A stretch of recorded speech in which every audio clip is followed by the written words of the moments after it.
Oh, good evening, and thanks so much for that reading. For those of you who may be new or visiting this live stream, my name's Jitesh, one of the ministers here at Holy Trinity. It's a great joy just to share a few words with you now as we end our Sunday series looking at having an open life in lockdown.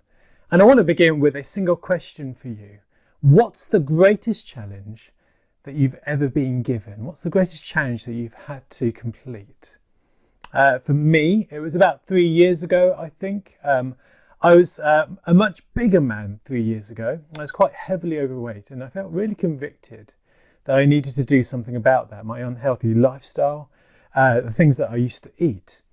And as a result, I tried to take up running. And I'd not run since school and I hated it at school. And I engaged in this program called Couch to 5K. You might have heard of it. And to be honest, it nearly killed me. It was really, really tough.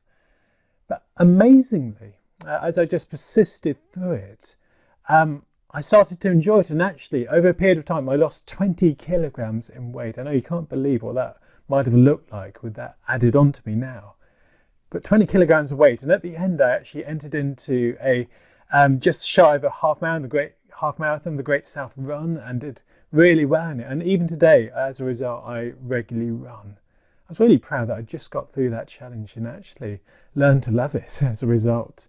I wonder what the greatest challenge that you've been given has been and what you've faced. Maybe it was that exam or test that you had to pass that really drove you to desperation, that you were really afraid of, but actually you knew you had to face.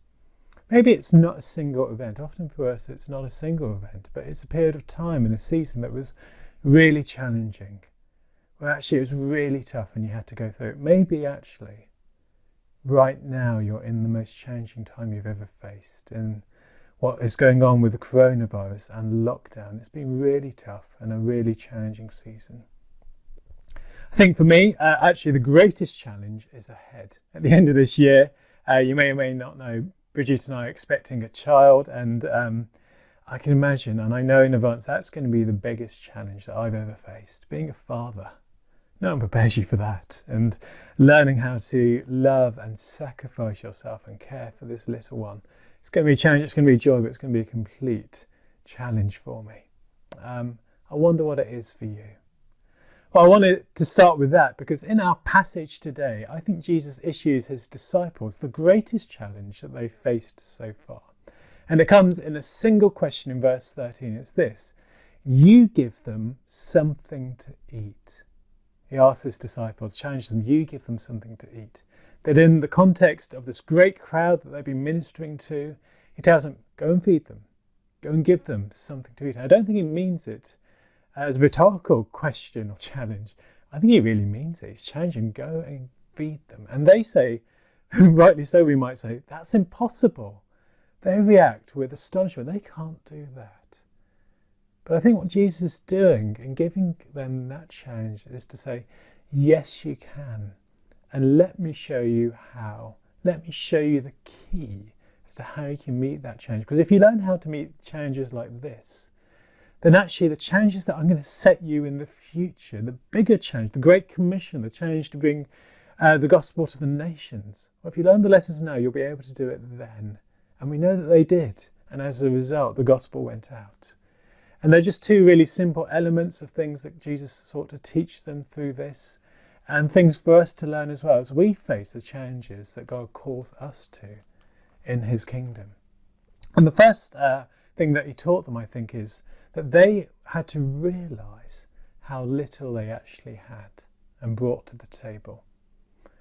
I think that Jesus issues this challenge at a point where they're really at the end of themselves and really don't know how to go on. We know that the wider context of this passage is that they've been engaged in some really successful ministry. They've been sent out as the 12 and they've healed, they've delivered from the demonic, they've preached and taught the kingdom, and they've come back rejoicing. And almost immediately as they report back to Jesus, suddenly the crowds appear and they're engaged in full-time ministry again, and it's a tiring thing. And Jesus recognises that everyone's tired and he says, come away, let's get some rest, let's escape this. And so they go across the Lake of Galilee, the Sea of Galilee, and they try to escape what's going on and find a quiet place to rest. But as they go across that lake, we read that the crowds at the same time run round the lake and meet them as they land, and are there ready and waiting for more as soon as they step foot on land. And Jesus, overwhelmed with compassion for them, engages in yet more tireless ministry, and the disciples are there supporting him. And they get to the end of the day and they're just utterly shattered.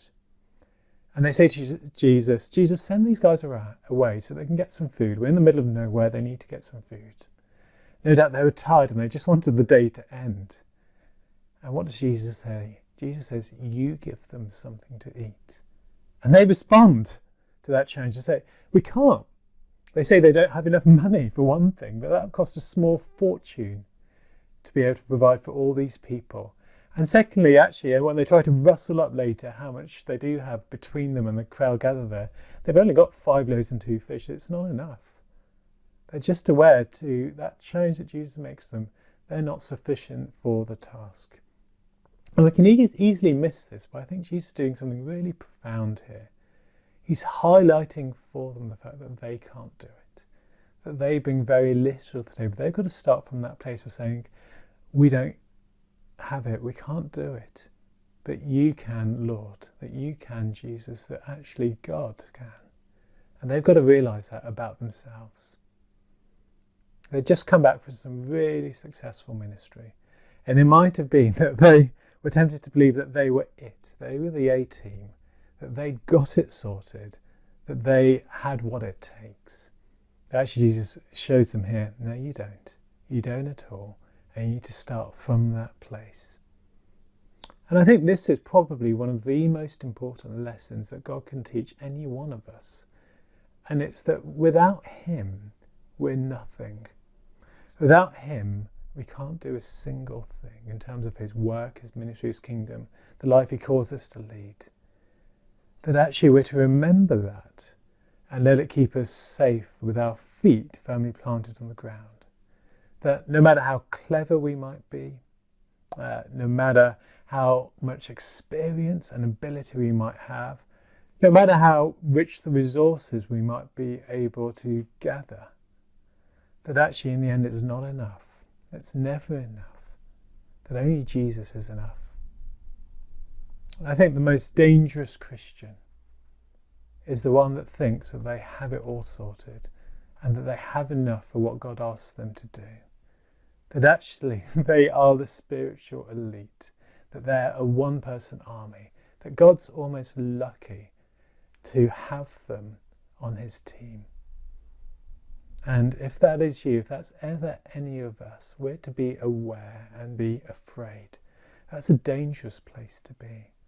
We start from the place of realising that we don't bring anything to the table.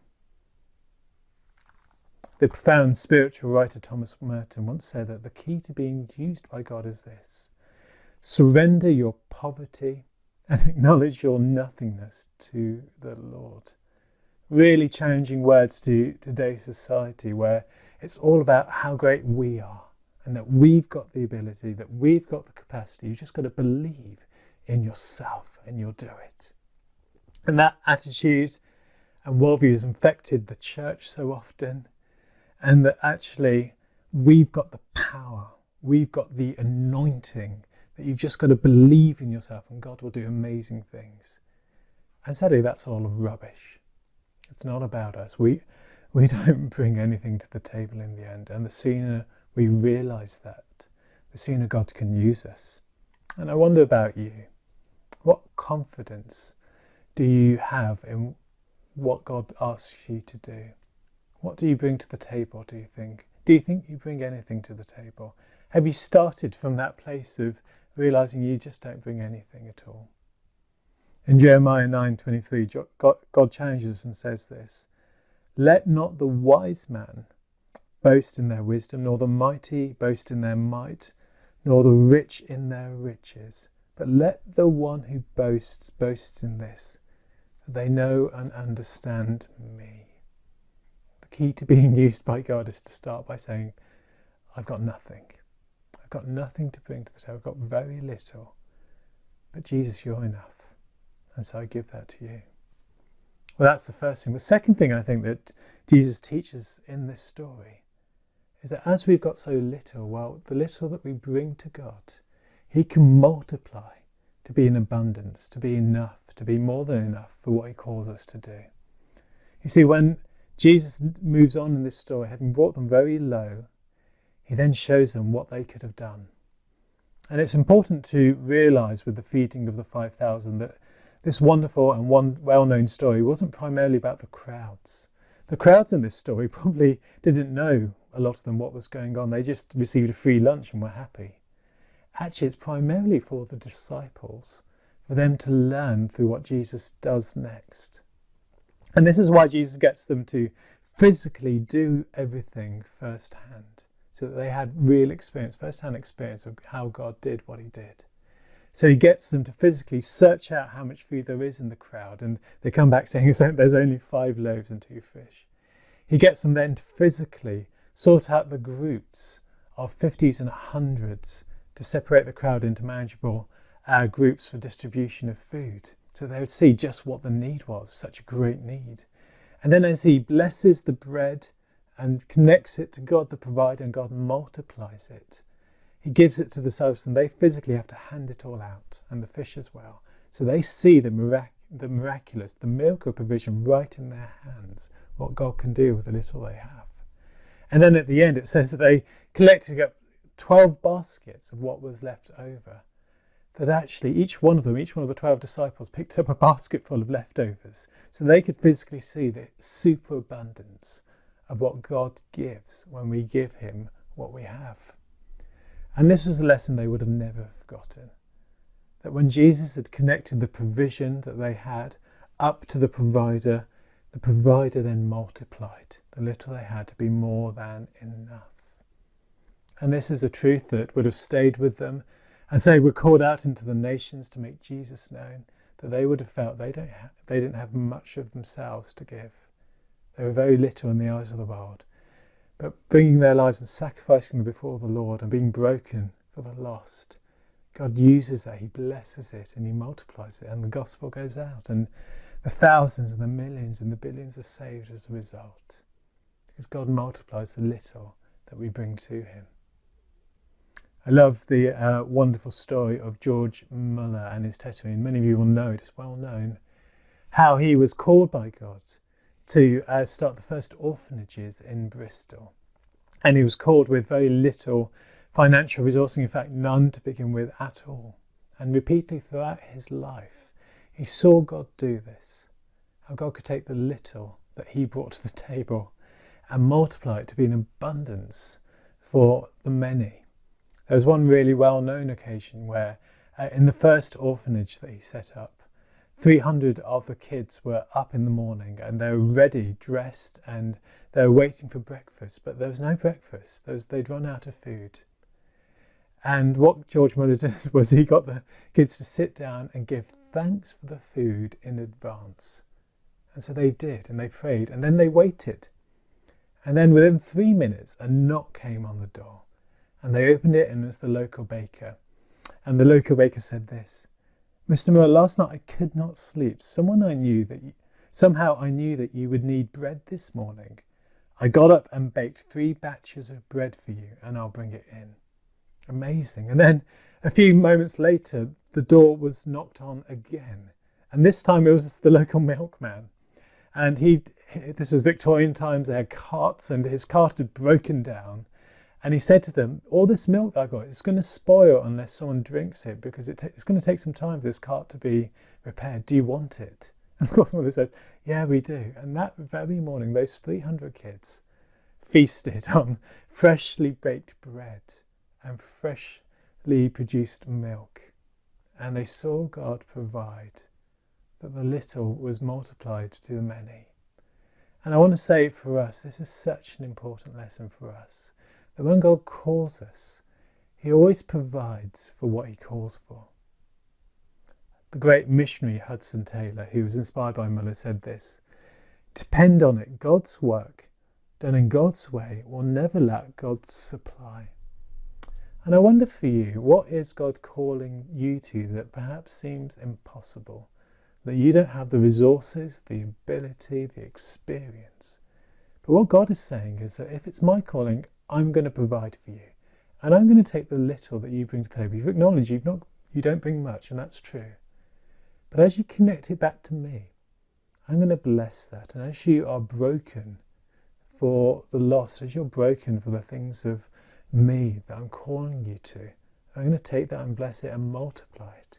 And it's going to be more than enough. And it's going to be abundance that will meet the need. And I wonder what that is for you. Maybe it is in terms of making Jesus known, that great call on all of us. And we feel we've got very little ability, very little experience, very little in terms of the right words or good relationships to make Jesus known through. But God says, actually, no, just bring that to me, the little that you have, and let me bless it and multiply it. That challenge that I've set you, well, I'm going to provide for it. Or maybe it's something else. Maybe you are in that challenging time. And God is saying, well, you feel like you're not able to cope with it. You feel that you don't have the resources, the ability, the energy. Maybe you're just tired. But God says, just bring the littleness. Bring what you do have to me. Let it be broken before me. That's okay.